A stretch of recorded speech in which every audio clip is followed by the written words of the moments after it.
Joseph, you can't go to sleep feeling like this. I'm sorry for everything, and I know you need space, but I'm here for you. You don't need to feel so lost. Joseph, have I ever told you what my mother was like?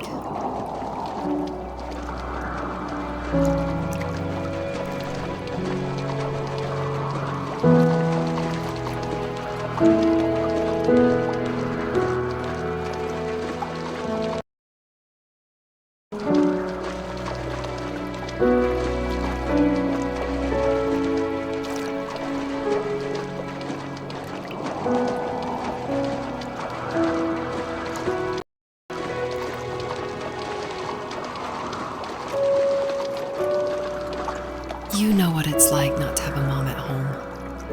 And you know how hard that made my childhood. What helped me was watching the birds in the morning before the school bus came.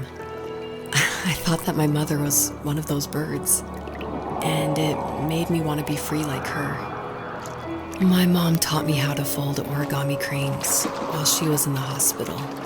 So I told myself I would fold one every day until I could fly myself.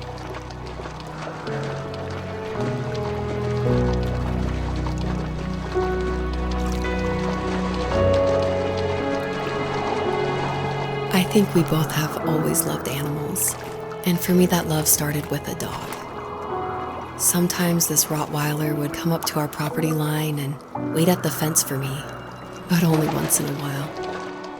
I was sure to check every day immediately after school, and it usually ended in disappointment. I would even steal money from my passed-out dad just so I could buy these off-brand dog biscuits. Even when she did stop by, she never went beyond the fence. Why was she so scared? I think Dad was the opposite of your dad in almost every way, except he was in the military as well. He coped with alcohol of every kind. The trailer started falling apart, he got angry, and I withdrew. More and more, I became the weird, quiet kid who made lots of origami birds and carried dog biscuits around. I think we were pretty similar when it came to being the weird kids. And that same sincerity in college was one of the reasons I was so drawn to you. Life got worse and worse. And at one point, I really didn't think I could survive another day with my soul still intact. I had no real friends, let alone neighbors, since we lived in the middle of nowhere. I should have talked to my teacher, but I was scared what he would do if he found out. As I waited for the school bus one morning, I went around until I found something in an abandoned shed. Something I can't put into words.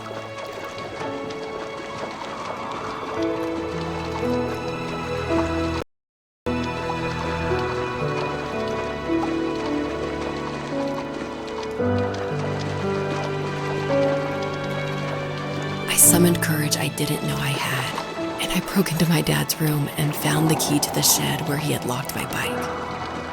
I'll never forget that feeling, with the wind rushing by my ears as the sun rose over fields of wheat. I was flying for the... I biked as far as my legs could take me until I found a house that felt friendly, and that felt like home. Those strangers helped me in so many ways. And if it wasn't for them, I wouldn't have found my foster family. And if it wasn't for my parents, I wouldn't have met you. You have strength, Joseph, and you're not as alone as you think. It's all just so pointless, just waiting for life to happen. It's like having the home I always wanted is cursed out of my reach. The thought of being a parent myself, how could I do that when I couldn't even be a good son? I'm sorry, I know what you're saying. I just don't know how things will work out. These quiet hours will turn into years. We'll wonder which roads passed us by. Then we'll forge a new road together. Besides, I discovered for myself that one fateful morning where any hopeful road leads to. There may be thorns and mist, but it always leads to the same thing. And What's that? Family. I'm so glad that you're part of my family, Rachel. And I'm glad you're part of mine.